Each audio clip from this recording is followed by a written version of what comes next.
Is Sea of Thieves the Xbox One version of No Man's Sky? Welcome everyone, I'm Noof Nukem, and thanks for checking out my short impression video of Rare Studios' highly anticipated Sea of Thieves, available for the Xbox One and Windows 10.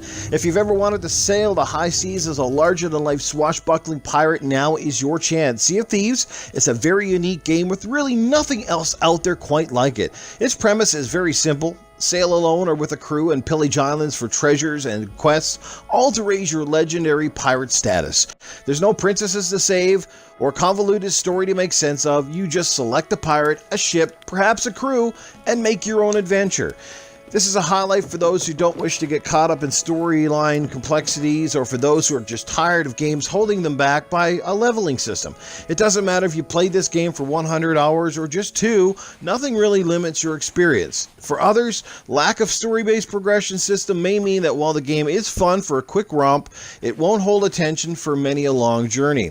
Let's break down the game though from a pure graphic standpoint. They are magnificent. Yes, they have Rare's traditional comic style written all over it, but they're nicely rendered, animated really well, and colorful artwork just pops in 4K and HDR. Not to mention the best looking sea and some amazing lighting ever found in a video game. Now, because Rare chose to go with these graphics, I believe that this game will hold up for many years to come in much the same way that Zelda Wind Waker looks really good today. Sound-wise, the wisp of the waves, the creaking of your ship's mast when the wind hits the sails, the clashing of the swords against the bones of skeletons, and the echoing bell of the Kraken are definitely great. Plus, the proximity voice chat is a really neat feature in how people that are closer to you get louder or become faint depending on the distance apart. For example, in one instance, I heard an invading pirate board my ship simply because he or she was speaking out loud as they climbed the ladder. From a gameplay standpoint, the game is solid enough with controls feeling tight and responsive, but it does have a huge learning curve, which comes from the lack of a targeting reticle or any sort of hub. This ultimately makes the action more believable, but takes some time to get used to. Firing cannonballs at a fleeting ship is not as easy as it looks or sounds. You have to lead your shots and take into account the distance, which may mean what looked like a perfectly placed shot is now going wide and short of its target. Overall, it takes some getting used to, but I feel it can be rewarding when it is nailed correctly.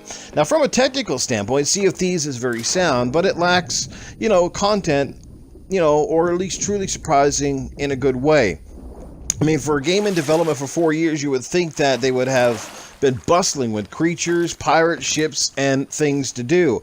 Perhaps they limited this on purpose so that the seas weren't one big chaotic mess and to make random encounters more impactful than just a bunch of ships playing suck on my cannonballs while trying to steal your hard-earned treasure. Again, Sea of Thieves is a good game and a great new IP from Rare, who I'm sure will deliver plenty of add-on content over time. This is a perfect social game for those of you who like to play with friends and who enjoy time to take in the scenery without constant objectives and bullets hitting you in the face. Now, at the start of this video, I asked if this was the Xbox One's version of No Man's Sky. Well, yes and no. While both games were drastically overhyped and they both share a very cartoonish graphic style, I think Sea of Thieves does one thing that No Man's Sky promised but never implemented, and that is co-op multiplayer. Sure, you can do monotonous quests in both games, and both are kind of games that can be great or shallow depending on your own personal preference and expectations. Overall, I think Sea of Thieves will enjoy more success based on the one fact alone, and that is that it's a very affordable gamble if you play it using Game Pass. Were both games were overpriced at retail? Absolutely. Are both games good? Yes, but it depends on who you ask. Did both games deliver on expectation and hype? Nope. So yeah, they have lots in common. Overall, I'm enjoying Sea of Thieves. I believe it's a game I may not play every day, but I believe it's a game that I can come back to on various occasions and have a good romp playing with friends. So go give it an honest try, play it by yourself, or play in a group and make your own decision, which ultimately is what Sea of Thieves is really all about.